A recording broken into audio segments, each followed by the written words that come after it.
A Guarda Real. A Sala da Corrente. Talvez fosse só imaginação, mas a escuridão parecia ficar cada vez mais densa e o ar ficava mais frio à medida que eles caminhavam no outro túnel. Ninguém precisou que o anão lhe dissesse que isso não era normal em uma caverna, onde supostamente a temperatura permanece constante. Eles chegaram a uma bifurcação no túnel, mas ninguém se sentia inclinado a ir para a esquerda, o que poderia levá-los de volta à Sala dos Patriarcas e à lesma ferida. O elfo quase conseguiu que a lesma nos matasse, Eben disse num tom acusativo. O que será que nos aguarda dessa vez? Ninguém respondeu. A essa altura, todos eles já estavam experimentando a sensação de malevolência da qual Raistlin os tinha avisado. Seus passos diminuíram o ritmo, e foi apenas devido à união do grupo que eles continuaram. Laurana sentiu o medo fazer seus ombros tremerem, e ela se encostou na parede em busca de apoio. Ela desejava ardentemente que Tanis a confortasse e a protegesse, como ele tinha feito quando eles eram mais jovens e encaravam inimigos imaginários. Mas ele estava na frente da fila, com o irmão dela. Cada um deles tinha que lidar com seu próprio medo. Naquele momento, Laurana decidiu que ela podia morrer, mas não pediria ajuda. Então lhe ocorreu que ela estava realmente falando sério, quando disse que queria fazer Tanis sentir orgulho dela. Empurrando a si mesmo para longe das paredes do túnel, ela rangeu os dentes e seguiu em frente. O túnel chegou ao fim abruptamente. Havia pedras quebradas e entulho espalhados embaixo de um buraco na parede de pedra. A sensação de malevolência fluía vindo da escuridão além do buraco e quase podia ser sentida como uma brisa tocando a carne com dedos invisíveis. Os companheiros pararam. Nenhum deles, nem mesmo o irrequieto Kender, ousou entrar. Não é que eu esteja com medo, Taz confessou com um sussurro a Flint. É que eu preferia estar em algum outro lugar. O silêncio tornou-se opressivo. Todos eles eram capazes de ouvir o bater de seu próprio coração e a respiração dos outros. A luz dançava e ondulava irrequieta nas mãos trêmulas do mago. Bem, nós não podemos ficar aqui para sempre, Eben disse com a voz rouca. Deixe o elfo entrar, foi ele que nos trouxe até aqui. Eu vou, Giltanas respondeu, mas precisarei de luz. Ninguém deve tocar o cajado além de mim, Raistlin sibilou. Ele fez uma pausa. Depois completou com relutância. Eu vou com você. Haste, Caramon começou a falar, mas seu irmão olhou para ele com frieza. Eu vou também, o homenzarrão murmurou. Não, Tanis disse. Você fica aqui e cuida dos outros. Giltanas, Raistlin e eu iremos. Giltanas entrou no buraco da parede, seguido do mago e Tanis. O meio-elfo ajudava Raistlin. A luz revelou uma câmara estreita que desaparecia na escuridão, além do alcance do cajado.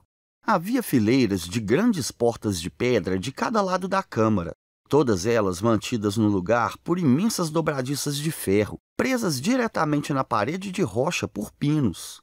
Raistlin segurou o cajado no alto para iluminar a câmara escura.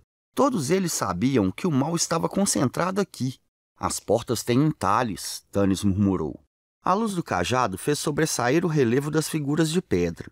Giltanas estudou-as. A crista real, ele disse com voz estrangulada. O que isso significa? Tanis perguntou, sentindo o medo do elfo infectá-lo como uma praga. Estas são as criptas da Guarda Real, Giltanas murmurou. Eles juraram continuar cumprindo seu dever, mesmo depois da morte, e guardar o rei. É o que dizem as lendas. E assim as lendas ganham vida, Raistlin sussurrou, agarrando o braço de Tanis.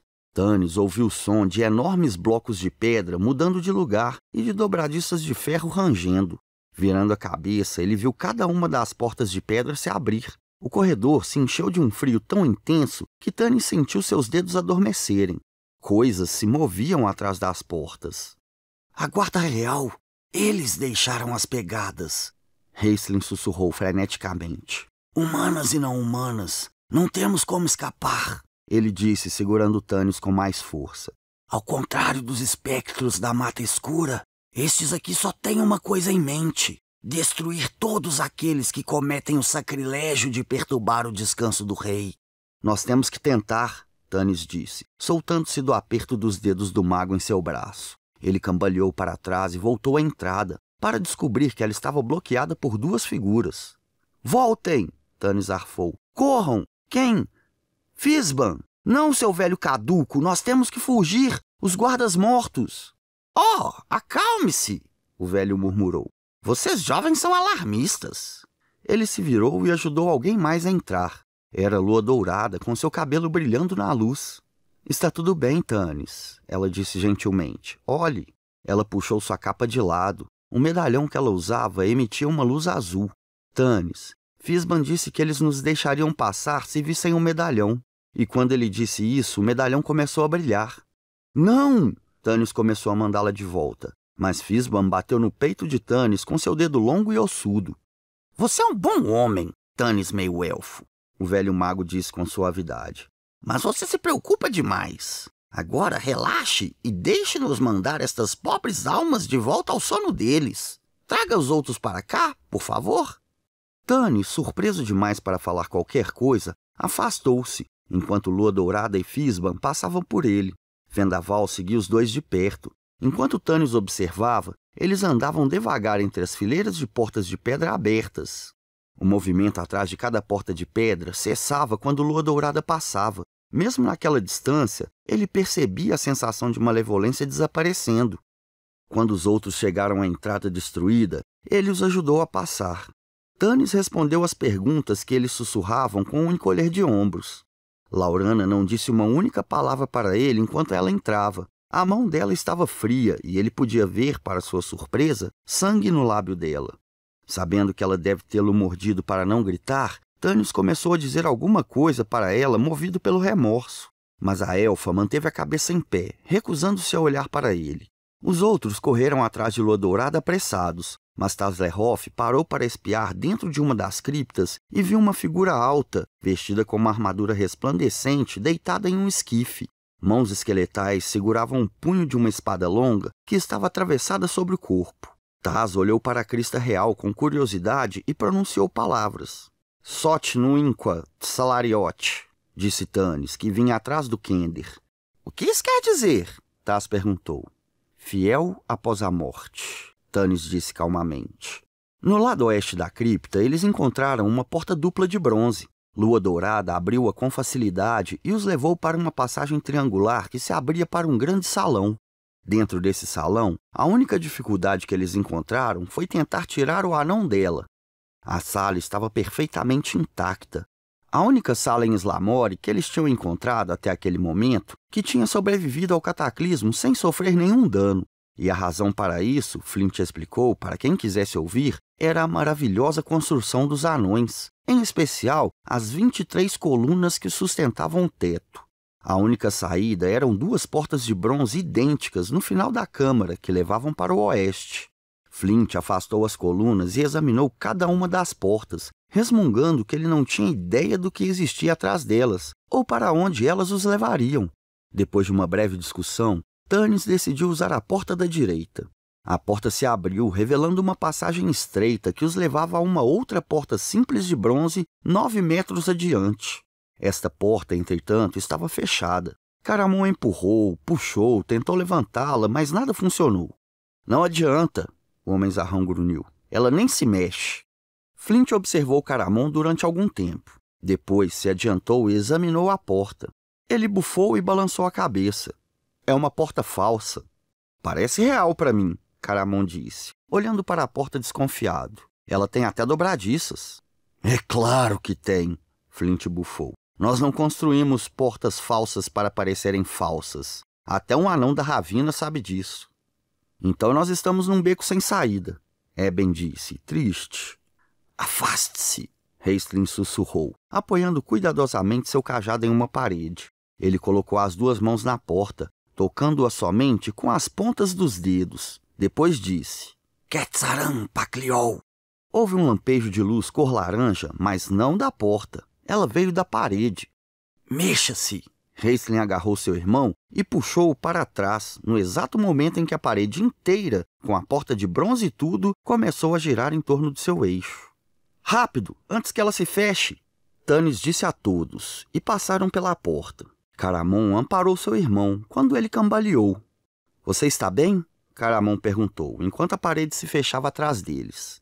Sim, a fraqueza passará, Raistlin sussurrou.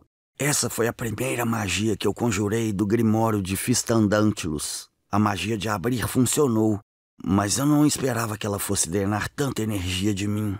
A porta levou-os a uma outra passagem que ia diretamente para o oeste e tinha 12 metros de comprimento. Virava de repente para o sul, depois para o leste, e então ia mais uma vez para o sul. Neste ponto, o caminho estava bloqueado por uma única porta de bronze. Raistlin balançou a cabeça. Eu só posso usar o feitiço uma vez. Ele não está mais na minha memória. Uma bola de fogo abriria a porta, disse Fizban. Eu acho que eu me lembro aquela mágica agora. Não, meu velho, Tanis disse apressadamente. Ela fritaria todos nós nessa passagem estreita. Taz, o Kender aproximou-se da porta e a empurrou. Droga, está aberta, ele disse desapontado por não ter que arrombar a porta. Ele espiou para dentro. É só mais uma sala. Eles entraram com cuidado. Raistlin iluminava a câmara com a luz de seu cajado. A sala era perfeitamente redonda, com mais ou menos 30 metros de diâmetro. Do outro lado da sala, exatamente em frente a eles, havia uma porta de bronze e no centro da sala... Uma coluna torta! Taz disse rindo. Olhe, Flint! Os anões construíram uma coluna torta!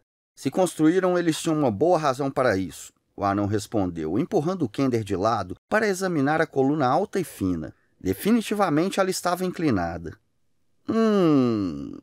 Disse Flint confuso. Depois... Não é uma coluna, seu maçaneta de porta, Flint explodiu. É uma corrente enorme. Olhe, dá para ver aqui. Ela está presa a um suporte de ferro no chão. Então nós estamos na sala da corrente, Giltanas disse empolgado. Este é o famoso mecanismo de defesa de Pax Tarkas. Nós devemos estar quase na fortaleza. Os companheiros se reuniram em torno da monstruosa corrente e ficaram admirando-a com olhos fixos. Cada elo tinha de comprimento o que Caramon tinha de altura, e era tão grosso quanto o tronco de um carvalho. — Que este mecanismo faz? Tazlehoff perguntou, com vontade de subir na grande corrente. — Para onde ela vai? — A corrente vai até o próprio mecanismo, Giltanas respondeu. — Agora, para saber como ele funciona, você tem que perguntar ao anão, pois eu não estou familiarizado com a engenharia. Mas se esta corrente for solta de onde ela está ancorada... Ele apontou para o suporte de ferro no chão. Blocos enormes de granito cairão atrás dos portões da fortaleza. Depois disso, nenhuma força de Kryn seria capaz de abri-los. Deixando o Kender perscrutando a escuridão, tentando em vão dar uma espiada no fantástico mecanismo, Giltanas juntou-se aos outros que vasculhavam a sala. — Vejam isto! Ele gritou, apontando para uma linha indistinta no formato de porta nas pedras da parede norte. Uma porta secreta. Esta deve ser a entrada. É uma armadilha! Desviando sua atenção da corrente, Tazlehoff apontou para uma peça de pedra lascada na base. Os anões pisaram na bola, ele disse, dando um sorriso irônico para Flint. Esta é uma porta falsa que parece falsa. E, portanto, não deve ser confiada, Flint disse sem rodeios. Besteira. Anões têm dias ruins como qualquer um de nós, Eben disse, curvando-se para mexer na armadilha. Não abra! Raistlin disse de repente. — Por que não? Perguntou Sturm. — Você quer alertar alguém antes de acharmos o caminho para Pax Tarkas? — Se quisesse traí-lo, cavaleiro, eu já poderia tê-lo feito 1000 vezes antes disto. Raistlin sibilou, olhando para a porta secreta. — Eu sinto um poder atrás dessa porta maior do que todos que eu já senti desde... Ele parou estremecendo. — Desde quando? Seu irmão perguntou gentilmente. As torres da alta magia, Raistlin sussurrou. Estou avisando, não abra esta porta. Veja onde a porta do sul vai dar, Tanis disse ao anão. Flint aproximou-se da porta de bronze na parede sul e a empurrou, abrindo-a. O que dá para ver é que ela leva a uma outra passagem, exatamente igual a todas as outras, ele disse com tristeza. O caminho para Pax Tarkas é por uma porta secreta, Giltanas repetiu. Antes que alguém pudesse impedi-lo, ele se abaixou e tirou o pedaço de pedra. A porta estremeceu e começou a se abrir para dentro silenciosamente. — Você vai se arrepender disto, Raistlin engasgou. A porta se abriu, revelando uma sala quase completamente cheia de objetos amarelos que pareciam tijolos. Através de uma espessa camada de poeira, era visível uma cor amarela indistinta. — Uma sala de tesouro! Eben gritou. — Nós descobrimos o tesouro de Kit Canaã! Ouro puro. Sturm disse friamente. Sem nenhum valor nos dias de hoje, já que o aço é a única coisa que tem algum valor? A voz dele diminuiu e seus olhos se arregalaram de terror. O que foi? Gritou Caramon, sacando a espada. Eu não sei, Sturm disse, mais arfando do que realmente falando. Eu sei! Raistlin soprou, enquanto a coisa tomava forma diante de seus olhos. É o espírito de uma elfa negra. Eu avisei para vocês não abrirem essa porta. Faça algo! Eben disse, cambaleando para trás. Guardem as armas, seus tolos! Raistlin disse num sussurro cortante. Vocês não podem enfrentá-la. O toque dela é morte certa. Se ela chorar enquanto estamos dentro dessas paredes, nós estaremos mortos. Ela mata só com o som de seu lamento. Corram! Corram todos vocês! Rápido! Pela porta sul! No exato momento em que eles recuaram, a escuridão na sala do tesouro tomou forma, transformando-se nas feições friamente belas e distorcidas de uma fêmea Droll, um elfo maligno de épocas passadas, que recebeu a morte como punição pelos crimes indescritíveis que cometeu. Depois, os poderosos elfos utilizadores de mágica acorrentaram seu espírito, forçando-a a guardar os tesouros do rei para sempre. E ao ver estes seres humanos vivos, ela esticou sua mão, ansiando pelo calor da carne, e abriu a boca para colocar para fora sua dor e seu ódio por todas as coisas vivas. Os companheiros viraram-se e fugiram, tropeçando em si mesmo na pressa de escapar pela porta de bronze. Caramon caiu sobre seu irmão, derrubando o cajado das mãos de Raistlin. O cajado fez barulho ao cair, mas continuou brilhando, pois somente o fogo de um dragão é capaz de destruir o cristal mágico. Mas agora sua luz iluminava só o chão, mergulhando o resto da sala na mais completa escuridão. Vendo sua presa escapar, o espírito passou rapidamente para a sala da corrente e sua mão tocou o rosto de Eben. Ele gritou devido ao toque frio que queimava e desfaleceu. Sturm o apanhou e arrastou pela porta, enquanto Raistlin pegava seu cajado e ele e Caramon passavam por eles. — Estão todos aqui? Tanis perguntou, relutante em fechar a porta. Depois, ele ouviu um resmungo baixinho, tão assustador que ele sentiu seu coração parar de bater por um momento. O medo tomou conta dele. Ele não conseguia respirar. O grito parou e o coração dele deu um grande e doloroso salto. O espírito está inspirando para gritar de novo. — Não dá tempo de olhar! Raistlin arfou. — Fecha a porta, irmão! Caramon jogou todo o seu peso contra a porta de bronze. Ele fechou com um barulho que ecoou pelo salão. — Isso não vai pará-lo! Eben gritou em pânico. — Não, Raistlin disse calmamente. A mágica dela é poderosa, mais poderosa do que a minha. Eu posso conjurar uma magia na porta, mas me enfraquecerá demais. Eu sugiro que vocês corram enquanto podem. Se a magia não funcionar, talvez eu possa detê-la. Vendaval, leve os outros, Tanis ordenou. Sturm e eu ficaremos com Raistlin e Caramon. Os outros deslizaram pelo corredor escuro, olhando para trás para assistir com uma fascinação mórbida. Raistlin os ignorou e entregou seu cajado a seu irmão. A luz do cristal reluzente piscou devido ao toque não familiar. O mago colocou as mãos na porta, pressionando as palmas abertas contra ela. Depois de fechar os olhos, ele forçou a si mesmo a esquecer tudo que estava à sua volta, exceto sua mágica. Kalis na Budrunin. Sua concentração foi interrompida quando ele sentiu um frio terrível. A elfa negra. Ela tinha reconhecido sua magia e estava tentando interrompê-lo. Imagens da batalha dele contra um outro elfo negro nas Torres da Alta Magia voltaram à sua mente. Ele lutou para tirar de sua cabeça a memória maligna dessa batalha que arruinou seu corpo e chegou perto de destruir sua mente. Mas ele sentia que estava perdendo o controle. Ele tinha esquecido as palavras. A porta estremeceu. A elfa estava atravessando. Então, de algum lugar dentro do mago, veio uma força que ele tinha sentido dentro de si em apenas 2 ocasiões anteriores, na torre e no altar do dragão negro em Shakti-Zarot. Aquela voz familiar que ele era capaz de ouvir claramente em sua cabeça, mas não conseguia identificar, falou com ele, repetindo as palavras do feitiço. Raistlin gritou as palavras com uma voz alta e cristalina, que não era a sua. Kalizan, Budrunin, Kara, Emarat! Do outro lado da porta, ouviu-se um lamento de desapontamento e fracasso. A porta aguentou. O mago caiu. Caramon deu o cajado para Eben, enquanto pegava o irmão nos braços e seguia os outros, enquanto eles tenteavam o caminho ao longo da passagem escura. Uma outra porta secreta se abriu com facilidade ao toque de Flint, levando-os a uma série de pequenos túneis cheios de destroços. Tremendo de medo, os companheiros conseguiram passar por esses obstáculos. Por fim, eles chegaram a uma sala enorme, cheia de engradados de madeira, empilhados no chão até o teto. Vendaval acendeu uma tocha na parede. Os engradados estavam fechados com pregos. Alguns tinham uma etiqueta que dizia Solace. Outros diziam Berma. É aqui mesmo. Nós estamos dentro da fortaleza, Giltanas disse, com um sinistro ar de vitória. Nós estamos no portão de Paxtarcas. Graças aos deuses verdadeiros, Tânis suspirou e jogou-se no chão. Os outros fizeram o mesmo ao lado dele. Só então eles perceberam que Fisban e Taslerhoff tinham desaparecido.